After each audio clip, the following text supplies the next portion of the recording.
आइए।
एकता में सुदृढ़ होती है।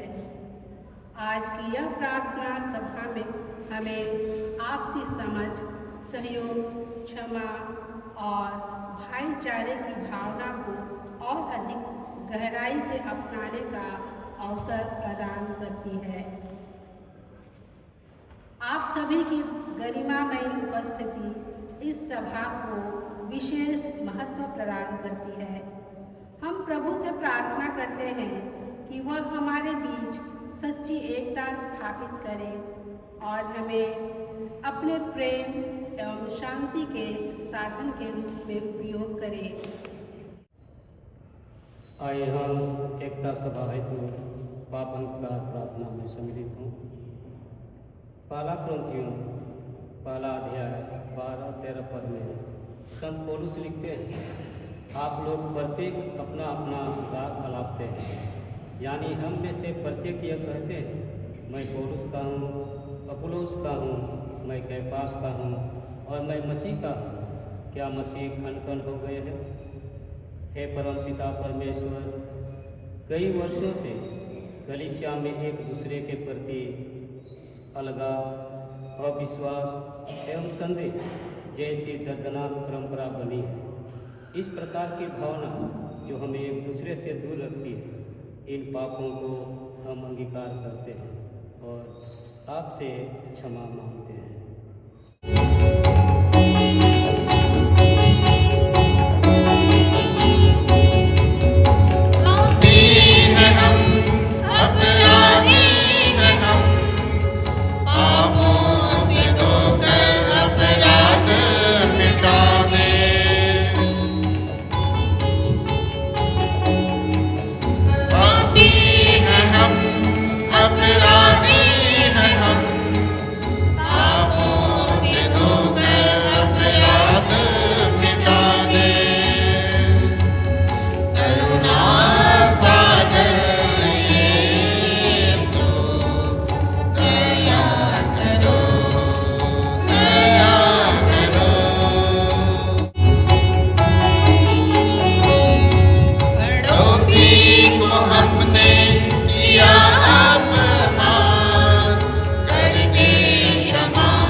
अध्याय 12-14 में लिखा है, आप लोग ईश्वर की पवित्र एवं परम प्रिय चुनी हुई प्रजा है, इसलिए आप लोगों को अनुकंपा, सहानुभूति, विनम्रता, कोमलता और सहनशीलता धारण करनी चाहिए। आप एक दूसरे को सहन करें और यदि किसी को किसी से कोई शिकायत हो तो हमें क्षमा कर दें। बाइबल रीडिंग के लिए पहला पाठ के लिए मिसेस प्रेमलता खलको को आमंत्रित करती हूँ। कलीसियों के नाम पत्री अध्याय 3 12-14 पद तक।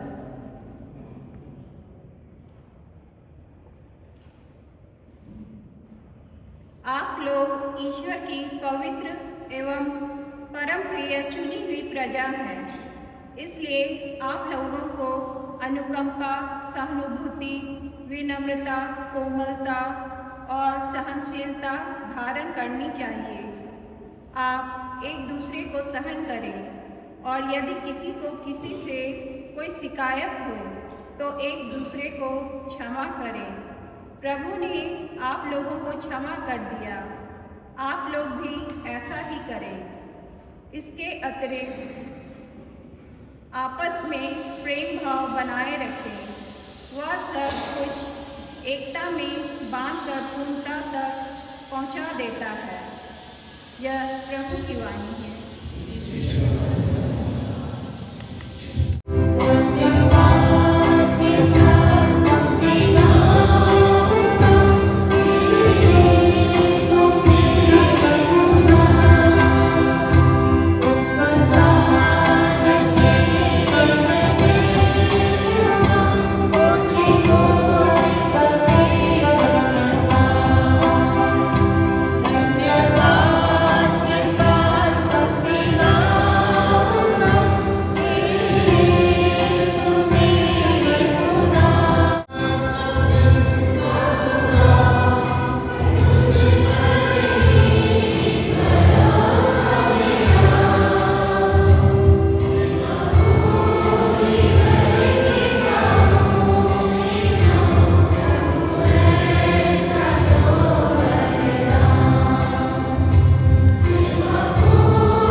संख्याएं 20 से 26 तक।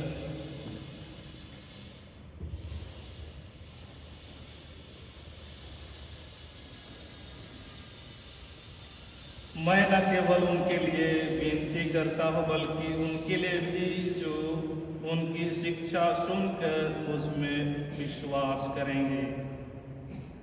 सब के सब एक हो जाए।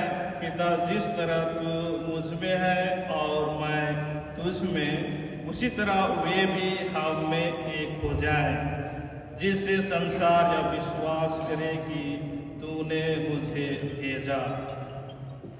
तूने मुझे जो महिमा प्रदान की वह मैंने उन्हें दे दी है, जिससे वे हमारी ही तरह एक हो जाएं। मैं उनमें रहूं और तू मुझ में, जिससे वे पूर्ण रूप से एक हो जाएं और संसार यह जान ले कि तूने मुझे भेजा और जिस प्रकार तूने मुझे प्यार किया उसी प्रकार उन्हें भी प्यार किया। पिता, मैं चाहता हूं कि तूने जिन्हें मुझे सौंपा है वे जहां मैं हूं मेरे साथ रहें, जिससे वे मेरी महिमा देख सकें जिसे तूने मुझे प्रदान किया है, क्योंकि तूने संसार की सृष्टि से पहले मुझे प्यार किया। न्यायी पिता, संसार ने तुझे नहीं जाना, परंतु मैंने तुझे जाना है और वे जान गए कि तूने मुझे भेजा। मैंने उन पर तेरा नाम प्रकट किया है और प्रकट करता रहूंगा, जिससे तूने जो प्रेम मुझे दिया वह प्रेम उनमें बना रहे और मैं भी उनमें बना रहूं।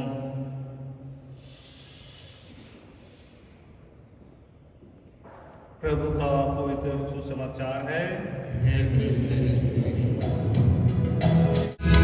Hallelujah, hallelujah, hallelujah, hallelujah, hallelujah, hallelujah,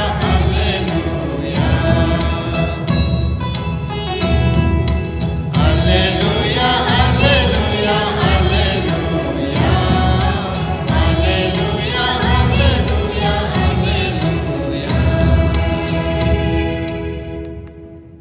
16वीं शताब्दी में मार्टिन लूथर करके बहुत ज्ञाता हुए, ईश शास्त्र के ज्ञाता रहे, पढ़े लिखे बहुत थे। उन्होंने उस समय केवल एक कलीसिया थी पूरे विश्व में, ईसाई का एक ही कलीसिया था उस समय, उसके पहले। लेकिन क्योंकि एक रूपता था हर जगह, शायद उसमें बहुत सारी कमियां आ गई, गलतियां होने लगी। उसके विरुद्ध में वो अपनी आवाज उठाया कि ये नहीं होना चाहिए, वो नहीं होना चाहिए, ये सारी बात। लेकिन क्योंकि वो अकेला आदमी था, उसको कलीसिया से बाहर निकाल दिया गया और उसने अपनी कलीसिया शुरू की और वहीं विभाजन हो गया। पहले एक ही कलीसिया थी हमारी पूरे विश्व में, और इसके बाद अलग अलग समय में कुछ कुछ मंतव्य लेकर, कुछ अपने विश्वास को लेकर, कुछ अपनी समझ को लेकर अलग होते गए। और आज हमारे पूरे विश्व में 4-5 हजार इस तरह से हमारे ईसाई अलग अलग मंतव्य रखने वाले हैं। और इसीलिए 1908 में अंग्लिकन पुरोहित father Paul James Francis Watson, याद कीजिएगा, अंग्लिकन पुरोहित father Paul James Francis Watson America में, उसने इस तरह के अलग अलग चर्चेस, अलग अलग कलीसिया को अच्छा नहीं समझने लगा और वो कलीसिया की एकता के लिए प्रार्थना करने के लिए शुरुआत की।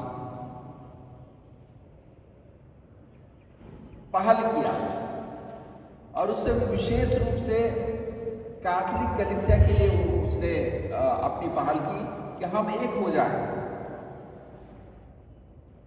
1908 की बात कर रहा हूं। और उसी ने प्रस्ताव रखा कि इस एकता के लिए हम प्रार्थना करें, ईश्वर हमारी बात सुनेंगे, हमें अपनी आशीष से भर देंगे जिससे कि हम एक हो पाए।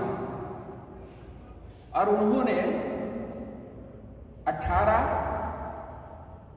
जनवरी से 25 जनवरी का समय रखा, 8 दिन का समय।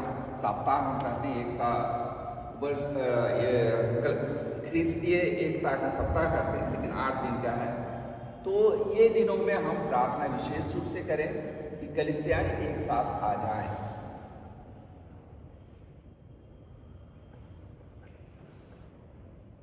और यही बात 1916 में संत पापा बेनेडिक्ट 15वें ने इस पर मुहर दी कि जो एंग्लिकन पुरोहित father Paul James Francis Watson ने कहा है उस पर हमको विचार करना चाहिए। और पूरे कैथोलिक कलीसिया को उसने कहा कि हम भी उसमें सम्मिलित हों, हम प्रार्थना करें, जितने कलीसिया है हमारी समझ एक तरह की हो।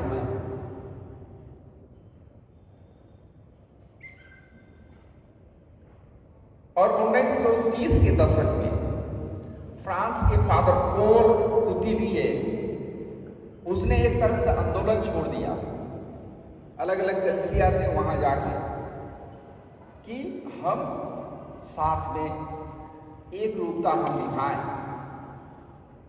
लोगों में समझ नहीं आती है कि कौन किसके बारे में क्या कह रहा है।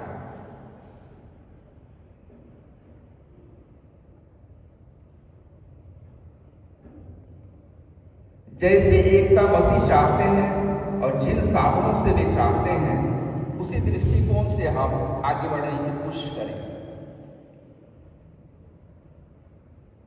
जो हम परिचित होंगे, द्वितीय वाटिकन सभा कैथोलिक कलीसिया का हुआ था 1962 से 1965 तक। पूरे विश्व के पुरोहित, पूरे विश्व के धर्माध्यक्ष वहाँ जमा हुए रोम में, पूरा पठन पाठन किया पूरे समाज के बारे में, कलीसिया के बारे में कि हम कुछ बदलाव लाना है तो कैसे लाएंगे कि लोगों के लिए सहज मिले। आज मैं आपके सामने हिंदी में बोल रहा हूँ। हमारे संथाली में एक गाना गाया गया,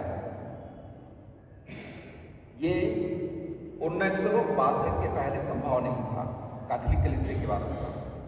उस समय सब कुछ लैटिन में होता था। आप समझे ना समझे, पुरोहित वहाँ प्रार्थना करेगा, सब कुछ जैसे मिस्सा पूजा में होता था, सारे लैटिन में होते थे। लेकिन हम तो समझेंगे नहीं, पढ़े लिखे नहीं हैं उतना, पढ़ा लिखा आदमी भी लैटिन तो पढ़ा नहीं है ना। तो ये सारी चीज़ों पर मनन चिंतन करने लगे, इसलिए ये बदलाव आज देख रहे हैं। हमारे यहाँ गिरजा में चढ़ावे के समय नाच हो रहा है, क्योंकि हमारा नाच बहुत अच्छी तरह से रिदमपूर्ण होता है। ईश्वर को हम ये सारी चीज़ें चढ़ाते हैं, ये सारी चीज़ संभव नहीं था उस समय। और इस समय 1962 और 65 के बीच में जब वाटिकन महासभा चल रही थी, उसमें विशेष रूप से यूनिताटिस रेडिंग्रेसो, इसका अर्थ है एकता की पुनर्स्थापना पर विशेष दस्तावेज तैयार किया गया। और उसके बाद से ये जो आज हम शुरू कर रहे हैं 18 तारीख से 25 के बीच में, रोज करने की बात नहीं है कि कहीं कहीं प्रार्थना में हम कर सकते हैं, लेकिन सामूहिक रूप में इस 8 दिन के अंदर कभी न कभी हम आके संयुक्त रूप में प्रार्थना करने की कोशिश करेंगे, जो हम आज कोशिश किए हैं। तो ये सारी चीज़ों में सहमति हुई। और इसके बाद हम लगातार देख रहे हैं पूरे विश्व में इस समय प्रार्थना की जाती है। ना कि उन कैथोलिकों के द्वारा, अन्य कलीसिया के द्वारा भी। हमारे यहाँ होता नहीं है क्योंकि हम उसके अनभिज्ञ हैं। अभी मैं बताने वाला हूँ इसके बारे में क्या होता है। तो आज हम यहाँ आए हैं, उस पर याद कर रहे हैं। एकता की जरूरत है हमें। जो बाहरी दुनिया से कुछ मुश्किलें आती हैं, उसके लिए एकता की बात नहीं कर रहा हूँ, हमारे विश्वास की बात कर रहा हूँ, हमारे समझ की बात कर रहा हूँ। और ये संभव है जब हमारे बीच में प्रेम हो, एक दूसरे के प्रति समझदारी हो। हम जैसे भी प्रभु को जानना चाहते हैं, जानते हैं, बहुत अच्छी बात है, लेकिन इसके एवज में ऐसा ना हो कि हमारे बीच में मनमुटाव हो, हम अलग अलग चलने लगे। और जो हमारे ख्रिस्ती समुदाय में नहीं है, उनके समझ में ना आए कि ये कौन है। अपने बीच में ये सब अलग थलग पड़ गए हैं, इस रूप में ना दिखे। एक दूसरे के बीच हमारे समझ होनी चाहिए, एकता होनी चाहिए। ये सारी चीजों के लिए ये एकता का सप्ताह हमारे लिए दिया जाता है। क्या हम उसके लिए प्रार्थना करें कि हम सभी भाई बहन एक होकर उस प्रभु को, एक प्रभु को हम मानते हैं, उसको हम दुनिया को दिखा सकें, उसके प्रेम का इजहार हम कर सकें, दूसरों को उसकी शिक्षा को दे सकें। मूलतः यही इसका उद्देश्य है, यह साप्ताहिक जो प्रार्थना है। कहीं कहीं इसको अधिकांश कलीसियाई 18 से 25 जनवरी में करते हैं, लेकिन कुछ ऐसे ऑर्थोडॉक्स हैं, कलीसियाएं हैं, वे पेंटेकोस्ट के समय इसको ये एकता का सप्ताह मनाते हैं।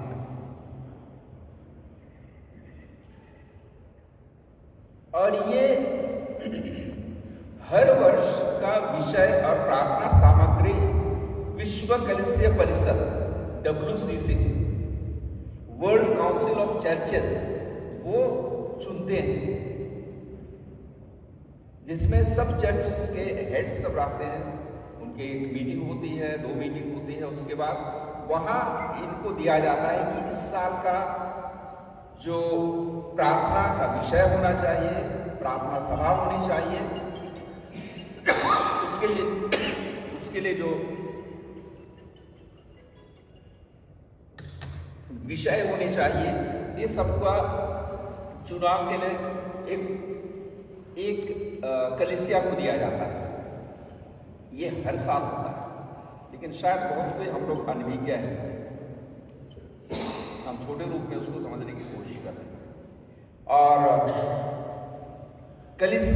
और कार्तिक कलीसिया की ख्रिस्ती एकता संवर्धन विभाग, विशेष रूप से हमारे पास एक डिकास्ट्री है, एक विभाग है रोम में, वो इसी पर काम करता है, अलग से डिपार्टमेंट जिसको बोलते हैं। और इस साल का जो विषय और प्रार्थना सामग्री तैयार करने के लिए दिया गया था, इस साल अर्मेनियन चर्च के लिए दिया है नहीं दिया था, ये सामने आ गए, वो लेके आए हैं हमारे लिए। इफिसियों के अध्याय 4 का 4 पद, इसको लेकर उन्होंने सभी विश्वासी मसीह के एक शरीर के ही अंग हैं, इस पर ये विषय है इस साल के हमारे प्रार्थना सभा का। ये अर्मेनियन ऑर्थोडॉक्स चर्च के लिए दिया गया था, उन्होंने इस विषय को हमारे लिए प्रस्तुत किया है इस साल के लिए। अगले साल कोई और कलीसिया को दिया जाएगा, इसलिए बहुत महत्वपूर्ण है ये। एकता को हम समझने को, जब मैं एकता कर रहा हूं, ये समरूपता की बात नहीं की जा रही है, शब्द को ध्यान दीजिएगा कि एक हो जाएंगे, ये बात नहीं कही जा रही कि जितनी कलीसिया आई, इंग्लिश में बोलता है यूनिफॉर्मिटी, ये संभव नहीं है, लेकिन सभी कलीसिया चाहती है कि हम सबके बीच में साझा प्रतिबद्धता, शेयर्ड रेस्पॉन्सिबिलिटी, कमिटमेंट, कि हम जिस प्रभु को मानते हैं, जिसकी हम आराधना करते हैं, उसको हम कैसे हमारे जीवन से, हमारा कलीसिया से परिलक्षित करते हैं दुनिया के लिए, जो उस प्रभु से अनभिज्ञ है। एक रूपता उसमें होनी चाहिए। हमारी कलीसिया एक हो जाएगा ये बात नहीं, ये संभव ही नहीं है। लेकिन हमारी समझ, हमारे कार्य करने के तरीके, विशेषकर मिशनरी कार्य जो हैं, वो सब एक रूपता में आगे जाएंगे तो लोगों में समझ आएगा। बहुत बार ये जो अन्य लोग हैं उनके बीच में ये समझ नहीं आ पाती है, क्योंकि हम शायद अलग अलग रूप में रह जाते हैं।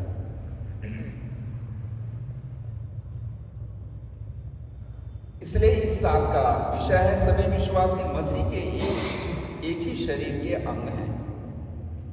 इसलिए जो भी कलीसिया है, हम सभी उसी मसीह के अंग हैं। और अंग हमारे शरीर में एक अंगुली में कुछ चोट पड़ जाता है, पूरे शरीर को उसका अनुभव होता है ना। शरीर की बात करें, ऐसा ही सब कलीसिया मिलकर हम प्रभु के एक अंग के रूप में हैं। इसलिए हमें हर एक जन का कद्र करनी चाहिए, हर एक कलीसिया को इज्जत देनी चाहिए, और उस इज्जत को बरकरार रखने के लिए उस कलीसिया को भी उसकी समझ होनी चाहिए। ये है एकता, और इसी एकता के लिए सभी कलीसिया इस 8 दिन का जो दायरा है उसमें विश्व भर में प्रार्थना करते हैं, साथ मिलकर ईश्वर से प्रार्थना करते हैं कि हमारी जो भी प्रतिबद्धता है वो साझा हो सके। ख्रिस्ती एकता सप्ताह हमें यह स्मरण कराता है, एकता केवल मानवीय प्रयास से संभव नहीं है, यह ईश्वरीय वरदान है। इसीलिए हम यहां प्रार्थना करने के लिए आए हैं आज। सच्ची एकता के लिए हृदय परिवर्तन, प्रार्थना और मेल मिलाप आवश्यक है, जिसको मैं कहने की कोशिश की थी कुछ देर पहले। मेल मिलाप, समझ, प्रेम हमारे बीच हो। विभाजित संसार में ख्रिस्तियों की एकता सुसमाचार की विश्वसनीय साक्षी है।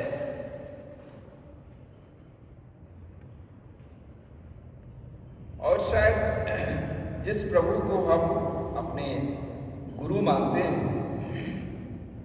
उसके अभी हमने प्रभु के वचन सुने, अगर हम उसमें चलेंगे तो शायद हमारे बीच में मनमुटाव नहीं होगा, हमारे बीच में झगड़े नहीं होंगे, हमारे बीच में नासमझ नहीं आएगी। लेकिन हम मनुष्य हैं, हम कमजोर हैं, ऐसे कर नहीं पाते। कल परसों ही मैं किसी से बात कर रहा था, इस चीज को मैं यहाँ भी कभी प्रवचन में बोला। आज हाहाकार कहाँ बचा है? यूक्रेन, रूस, वहां कौन है?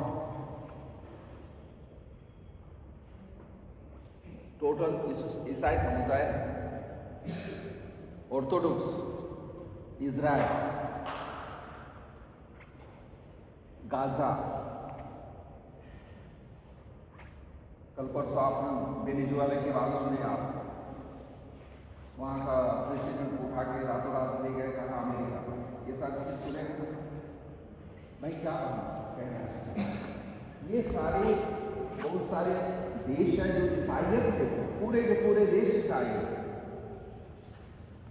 और वहां इस तरह की घटनाएं घटी। इसका प्रभु के वचन के तहत हम नहीं चल रहे, तभी क्या होगा? हम स्वार्थी बन गए हैं, और इसका फल हम देख रहे हैं। लड़ाई हो रही है, देश के बीच छोटे छोटे घटनाएं छोड़ दीजिए। से पिछली बार हमारे भारतीयों को बेड़ी लगा के वापस भेजा, आप लोग जानते हैं कुछ लोग को। एक मानवीयता के नाते अगर सही में तुम इस प्रभु को मानते हो तो एक इज्जत के साथ उसको वापस करना था, लेकिन नहीं। हम शायद उस समय हम या तो बुए जो हमारे बड़े बुए हैं वो भूल जाते हैं प्रभु ने क्या कहा है हमारे लिए। क्षमा की बहुत बड़ी सीख उसने अपने जीवन से दिया। क्रूसित होते हुए उन्होंने जो सताए उनको क्रूसित के उसको मरवा डाल रहा है उनको क्षमा किया।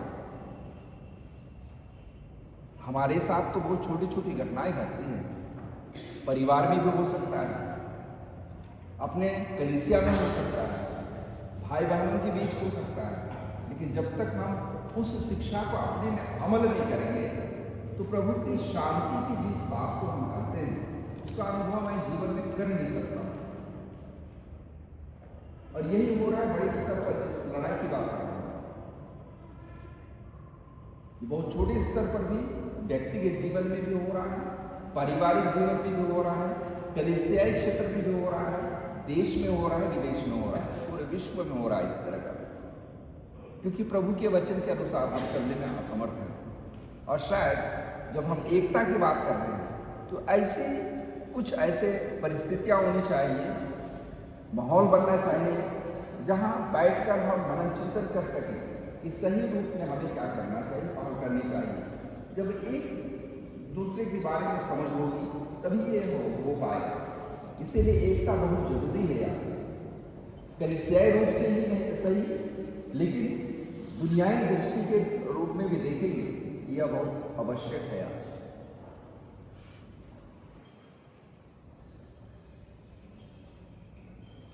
आज हमें कलोसियों के नाम के पहले बार हमारे लिया गया था, अध्याय की पद संख्या 12 से 14। उसमें हमें क्या कहा गया? संत पौलुस कलोसियों पे लिख रहे हैं, करुणा, दया, नम्रता, धैर्य, ये गुण होना चाहिए हमारे। अगर सही में हम उस प्रभु के अनुयायी हैं, हमारी जीवन शैली में बदलाव होना चाहिए। सहनशीलता और क्षमा अनिवार्य होनी चाहिए हमारे जीवन में। यही कलोसियों को संत पौलुस कहां से लिखते हैं आपको पता है? ये 62 ईस्वी 62 में लिखते हैं। जब वे बहुत कुछ का मानना है कि आधा से अधिक वो कलोसियों के नाम संत पौलुस का पत्र हम पढ़ते हैं उसमें अधिकांश भाग तीमुथियुस ने लिखा है। उसने उनको कहा कि ये लिखो है बंदीगिरी से, और वो वही समझ बताने की कोशिश कर रहे हैं कलोसियों को। अपने बीच में समझदारी रखिए, मेल प्रेम से रहिए।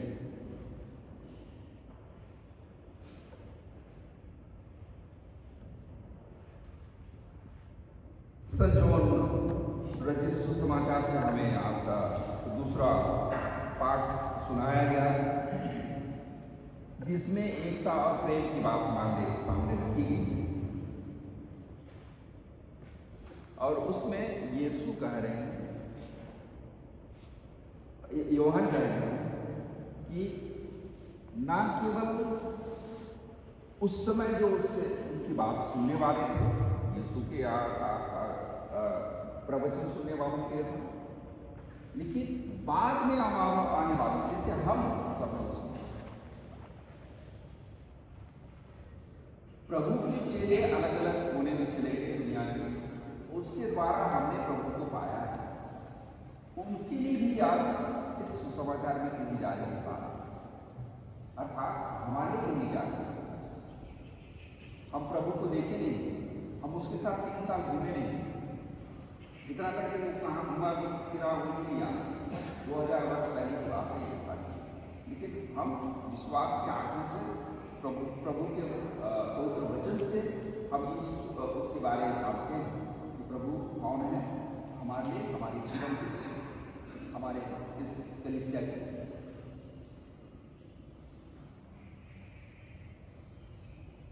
इसलिए प्रेम और एकता की बात सुसमाचार में हमारे लिए कही गई है। इस पर हम जीने की कोशिश करें। अवश्य प्रभु हमारे लिए अपने आशीष और कृपाएं बरसाएं कि हम हमारे जीवन सफल हो, हमारी कलीसिया उस साझा प्रतिबद्धता के साथ आगे बढ़े जिससे कि प्रभु के प्रेम को हम दूसरों को बांटने में समर्थ हो सकें।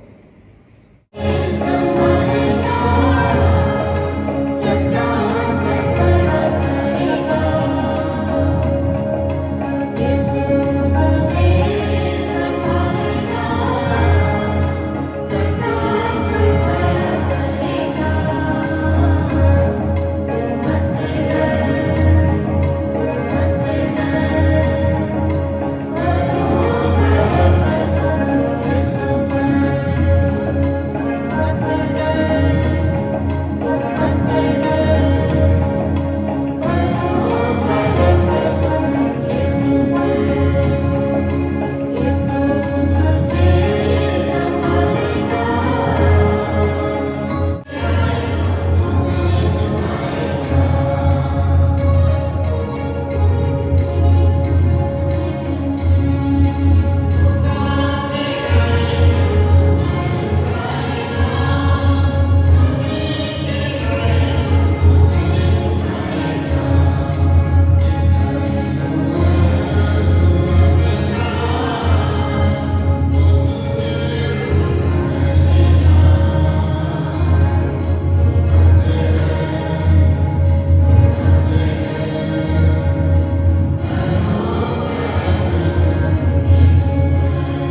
उस प्रभु की देह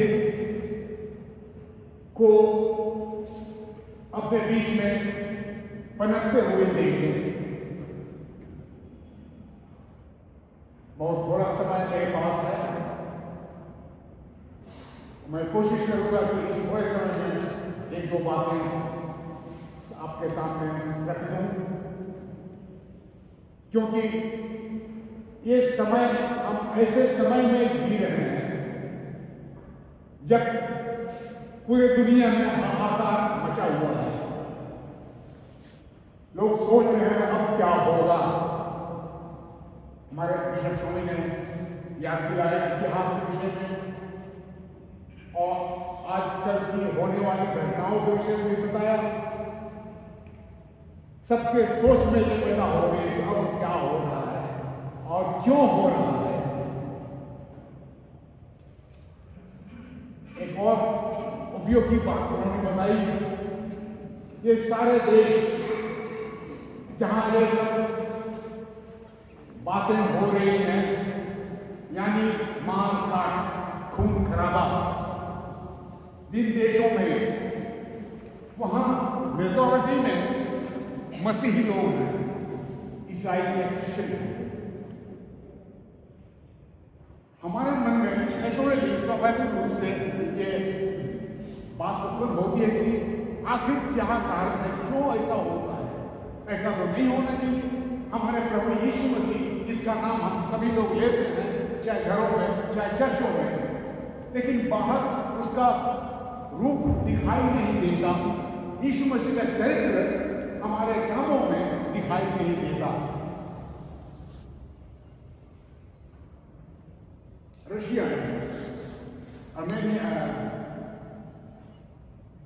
यूक्रेन में या वेनेजुएला में मसीह लोग, बहुत पुराने चर्चेज हैं, पता नहीं किस किस्म के मसीह लोग हैं, नामधारी हैं, शायद नामधारी हैं। क्योंकि मैं कहना चाहूंगा, जो अपने चरित्र से, अपने चाल से, अपने व्यवहार से उस यीशु मसीह को नहीं दिखा सकते, तो झूठ मूठ का यीशु मसीह का नाम होने से क्या फायदा।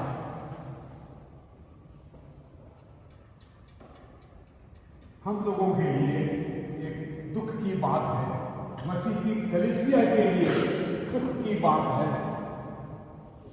कि मसीही लोगों के बीच में ही मेल और प्रेम नहीं है, बल्कि मार काट और हिंसा जारी है।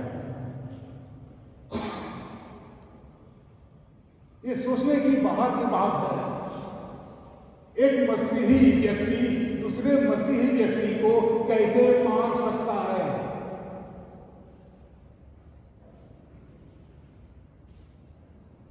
जहां से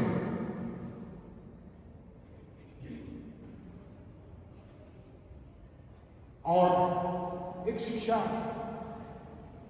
के विषय में जो हमारी कलीसिया पालन करती है, वो विषय वही है, शांति और एकता के विषय में।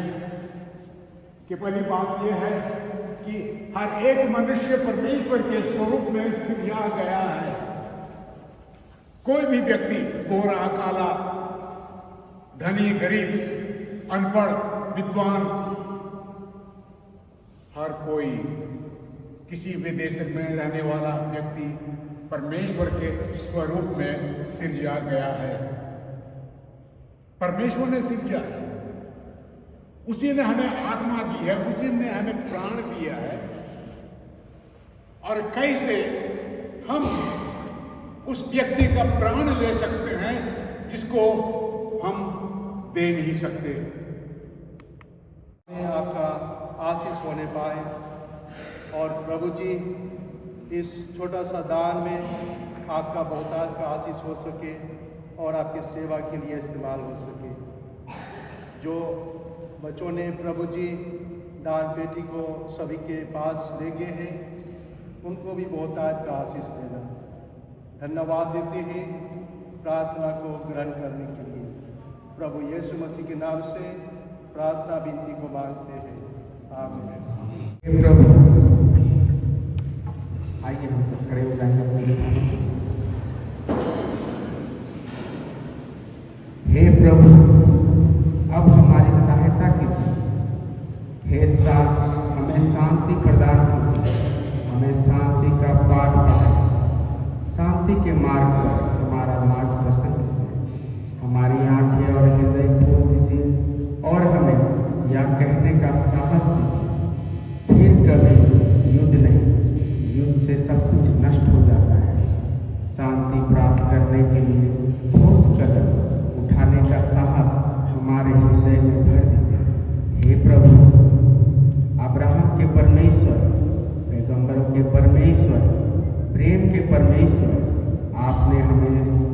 सृजित किया है और आप हमें भाइयों बहनों की तरह जीवन जीने के लिए बुलाते हैं। हमें प्रतिदिन शांति के साधन बनने की शक्ति प्रदान करें। हमें हर उस व्यक्ति को अपना भाई या बहन समझने की क्षमता दें जो हमारे रास्ते में आता है। हमें अपने नागरिकों की विनती के प्रति संवेदनशील बनाइए जो हमसे आग्रह करते हैं कि हम अपने युद्ध के हथियार को शांति के साधन में बदल दें, अपनी आकांक्षाओं को दृढ़ विश्वास में और अपने झगड़ों को क्षमा में बदल दें। हमारे भीतर आशा की लौ को प्रज्वलित करें ताकि धैर्य और दृढ़ता के साथ हम संवाद और सुलह का मार्ग अपना सकें।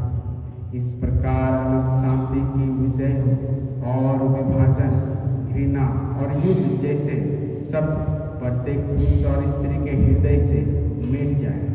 हे प्रभु, हमारी जुबानों और हाथों की हिंसा को शांत करें, हमारे हृदय और मनों को नया करें ताकि हम शब्द जो हमें हमेशा के साथ जोड़े रखें।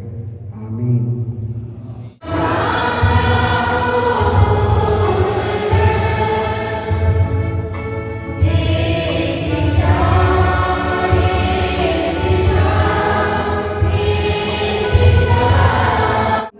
विश्वास को भंग करने के लिए मोहरे के रूप में इस्तेमाल किया जा सकता है। इन सभी निर्णय गुणों की रक्षा करें।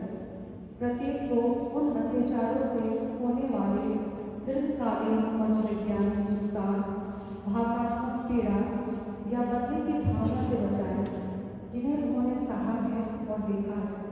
हम प्रार्थना करते हैं कि आप प्रत्येक जीवन की रक्षा करें और आपसे निवेदन करते हैं कि ईसाइयों के बच्चों के अपहरण और उन्हें जबरन सुधारात्मक शिक्षा या बाल श्रम शिविरों में भेजने के लिए किसी भी प्रयास में हस्तक्षेप करें। हे प्रभु, आपने ही कहा था, छोटे बच्चों को मेरे पास आने दो और उन्हें मना मत करो। मैं प्रार्थना करती हूँ कि प्रत्येक बच्चा जो अपने विश्वास के विरुद्ध किसी भी प्रकार के उत्पीड़न का सामना करता है, आप उसकी रक्षा करें और उसे अनंत अपने शाश्वत जीवन में ले जाए जहाँ हर आंसू और हर दर्द हमेशा के लिए मिट जाएगा। मैं इस प्रार्थना को प्रभु यीशु मसीह के नाम से मांगती हूँ। आमीन।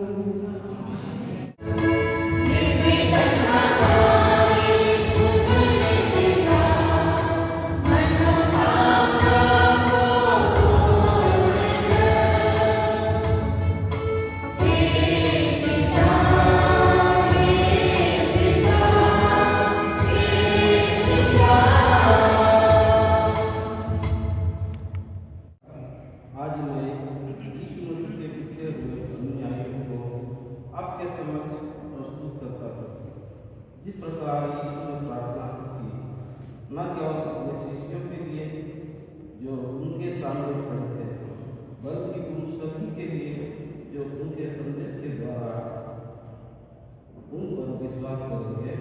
उसी प्रकार मैं भी अपनी प्रार्थनाओं को केवल अपने आसपास के मसीहियों तक सीमित नहीं रखता।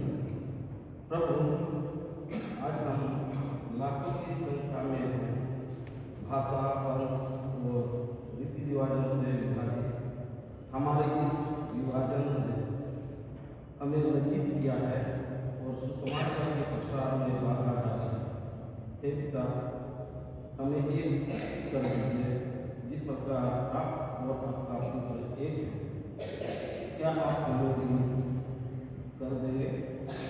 मैं आपकी एकता को नहीं समझ पाता। कैसे दो एक हो सकते हैं और पवित्र आत्मा के जुड़ने से तीनों व्यक्ति एक कैसे हो सकते हैं? लेकिन कुछ मायनों में यह मुझे तसल्ली देता है, क्योंकि मैं यह भी नहीं समझ पाता कि आप हम सबको एक कैसे बना सकते हैं। हे प्रभु, यह स्पष्ट है कि हमारी एकता किसी न किसी रूप में ईश्वर के रूप में आपकी एकता में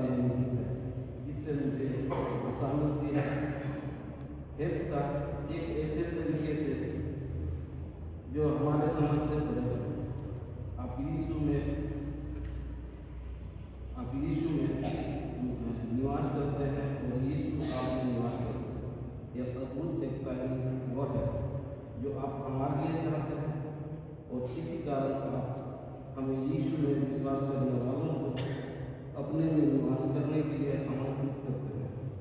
हम भी यही इच्छा रखते हैं। हम आप में जीना चाहते हैं। हम निरंतर आपकी उपस्थिति, आपकी एकता का अनुभव करने के लिए कृपा दें। प्रभु यीशु के नाम में आमीन।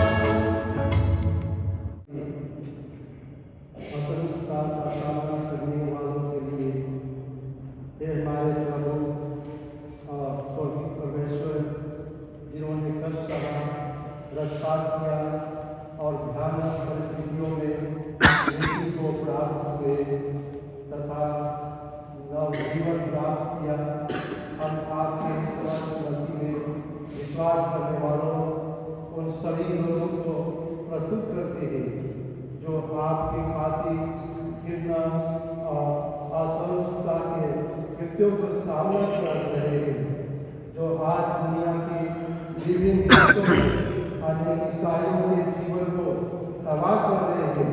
प्रभु अपनी कृपा से उन सभी को सांत्वना दीजिए जो अपने साथी मनुष्यों की घृणा और असहिष्णुता का सामना कर रहे हैं, और उन्हें सभी बुराइयों का सामना करने की शक्ति और सामर्थ प्रदान कीजिए, और जो उनके विरुद्ध की जा रही है, हे प्रभु हम प्रार्थना करते हैं कि जो लोग हमारे भाइयों और बहनों पर अत्याचार कर रहे हैं, उन पर दया और करुणा प्रकट कीजिए।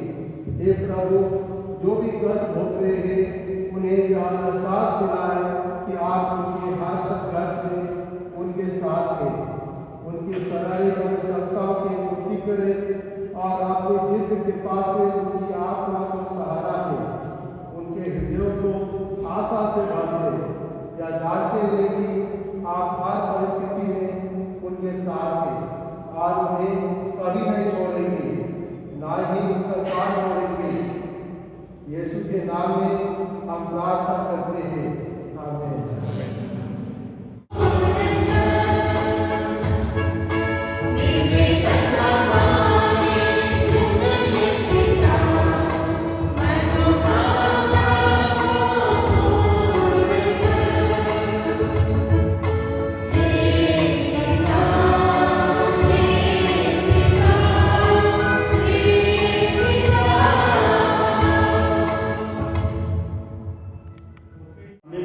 संसार में रहते हैं और जानते हैं कि आप शीघ्र ही अपनी कलीसिया में लौटेंगे। उन सभी के साथ हैं जो आपके वचन की सत्यता को नष्ट करने वाले अनेकों के हाथों उत्पीड़न सह रहे हैं। आज जो भी पुरुष, स्त्री, बालक या कन्या किसी न किसी रूप में उत्पीड़न का सामना कर रहे हैं, उनकी सहायता करें। आप प्रत्येक की रक्षा, मार्गदर्शन और प्रोत्साहन करें, चाहे वे कहीं भी हों। उन्हें यीशु मसीह के खातिर किसी भी शारीरिक, भावनात्मक या मानसिक पीड़ा को सहने को बावजूद अपने विश्वास में दृढ़ रहने की शक्ति दे। प्रत्येक को उनके मार्ग में आने वाले नुकसान और खतरे से बचाएं। उन्हें अपने पंखों की छाया में रखें और उन परीक्षाओं में उनका समर्थन और बल दें जिनका उन्हें सामना करना पड़ेगा। उनके हृदयों में आपकी शांति, आनंद और प्रेम का राज हो और उन्हें आपके सामने विनम्रता से चलने में सहायता करें, क्योंकि वे उन कष्टों को समझते हैं जो प्रभु यीशु ने उनके लिए सहे। हे पिता, उनका जीवन संभवतः उनकी मृत्यु की एक फलदायी साक्षी हो। आपके प्रेम का बीज उनके उत्पीड़ितों के हृदयों में बोया जाए ताकि उनका जीवन बहुत फलदायी हो। हम यीशु के नाम में प्रार्थना करते हैं।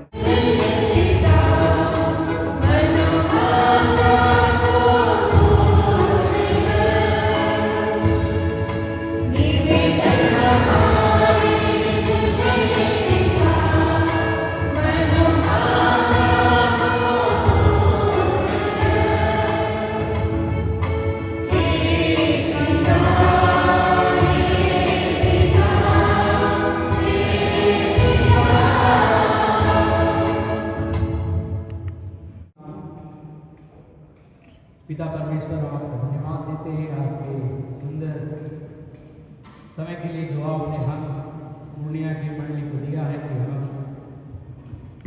एक साथ आकर के हम प्रार्थना और विनती करें। प्रभु जी हम प्रार्थना करते हैं जैसा तेरा वचन हमें सिखाता है कि हम एक दूसरे को सह लें और जैसा तेरा स्वभाव है तेरे उस स्वभाव में आगे बढ़े।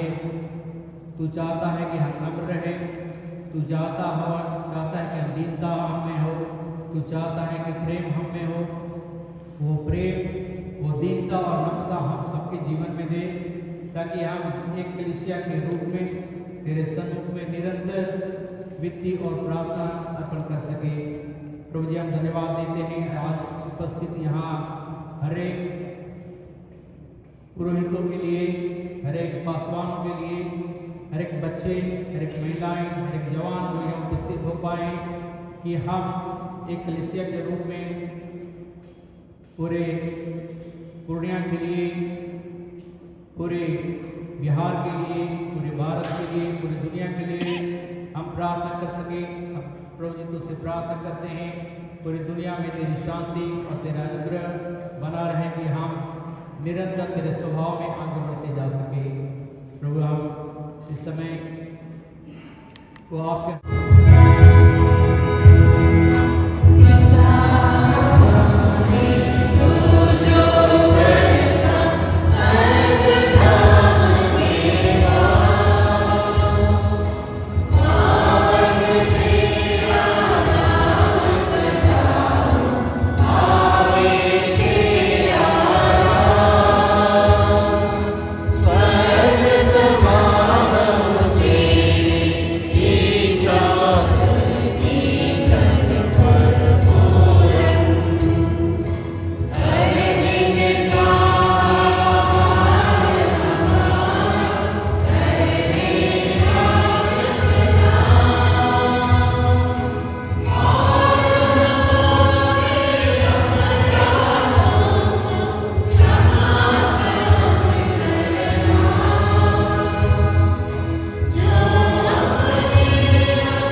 आज हमारे मंदिर में हमारे पूरे पूर्णिया के सभी ख्रिस्तीय समुदाय, ईसाई समुदाय आज यहाँ सबको यहाँ एकत्रित है और इसको पहल करने के लिए पिछले महीना हम लोग बैठक किए थे सभी ईसाई नेताएं, लीडरगण, और उसमें हम लोगों को विश्व स्वामी का मार्गदर्शन मिला और उन्होंने ये बातें कही क्या ये दिन हम सबों के लिए संभव होगा कि हम सभी एक साथ मिलकर एकता प्रार्थना सभा कर सके। आज हकीकत में संभव है। अतिमानव विश्व स्वामी जी आपको इस सुझाव के लिए और इस पहल के लिए तहे दिल से धन्यवाद। जोरदार ताली बजाएं।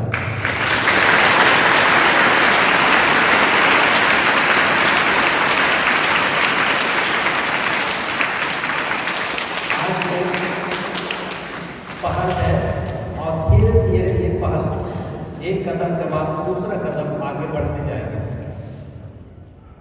बहुत बार हम लोगों ने सुना है विभिन्न रूपों में इस बात को एकता की बात और आज हम सबों के लिए बहुत सुंदर से विश्व स्वामी और हम लोग रेवरेंड सामुएल हेम्ब्रो बहुत सुंदर ढंग से इस एकता को हम सबों को समझाया और कलीसिया आज भी एक है। उसी यीशु के अनुयायी हम सभी हैं। यीशु हम लोग का शांति का राजा है और हम सभी ईसाई होकर अशांति का राजदूत बनेंगे। ये विरोधाभास जीवन हम सब जी रहे हैं। सब से हटकर आज हम लोग सबको यहाँ संगठित है। तो एंग्लिकन चर्च के पुरोहित सदैव फादर जेकब दास को धन्यवाद देते हैं उनके सभी विश्वासियों को यहाँ लाने के लिए। साथ ही साथ ईस्टर्न चर्च के हमारे दो भाई लोग हैं, छोटे लाल मुर्मू और सोनम मुर्मू, आप दोनों और आपके सभी विश्वासियों को मैं तहे दिल से धन्यवाद देता हूँ। विशेष प्रेमलता काल को उपस्थित है एंग्लिकन चर्च से, आपको और आपके परिवार के सभी कलीसिया के सदस्यों को बहुत बहुत धन्यवाद। फादर लाजरूस आज हम सबों के लिए सुसमाचार पढ़ के सुनाया, आपको बहुत धन्यवाद। जोसेफ को आपको भी बहुत धन्यवाद। आपका नाम लोग मिस कर रहे थे, गलत नाम मेरे आपको क्षमा करें। आपके चर्च के सभी विश्वासों को बहुत बहुत धन्यवाद। फादर राजेंद्र बेग आज ही दूर दराज से आए हुए हैं और हम सबों के साथ इस प्रार्थना सभा में उपस्थित है, आपको धन्यवाद। फादर गाब्रियल डोंगरो हमारे यहाँ के पल्ली पुरोहित सहायक पल्ली पुरोहित है, आपको भी तहे दिल से धन्यवाद इस प्रार्थना सभा में भाग लेने के लिए। और आज हम सबों को बाइबल जुलूस में अगुवाई किए थे फादर मनोज खलको, आपका सहयोग के लिए बहुत बहुत धन्यवाद। और आज हमारे बीच में हमारे धर्म प्रांत के विकर जनरल सदैव फादर जॉर्ज किरकेटा उपस्थित है, हमारे छाया की तरह हर समय हमारे कामों में सहयोग देते हैं, आपका बहुत बहुत धन्यवाद। आज का प्रार्थना सभा को लीड करने के लिए श्रीमती मीना हंसदा हम सबों की अगुवाई किए, बहुत ही प्रार्थना में ढंग से, बहुत सुंदर ढंग से, आपको तहे दिल से धन्यवाद। और आज का इस प्रार्थना सभा को गाना, प्रार्थना और एक माहौल दिया है एक गायक मंडली, नाथानियल और नीता की गायक मंडली है, इनको तहे दिल से धन्यवाद और जो नाथानियल सबको पता है।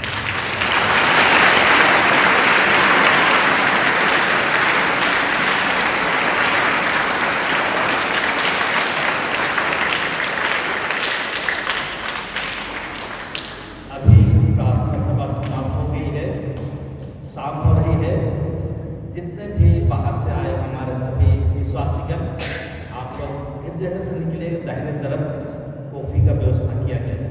पहले आप लोग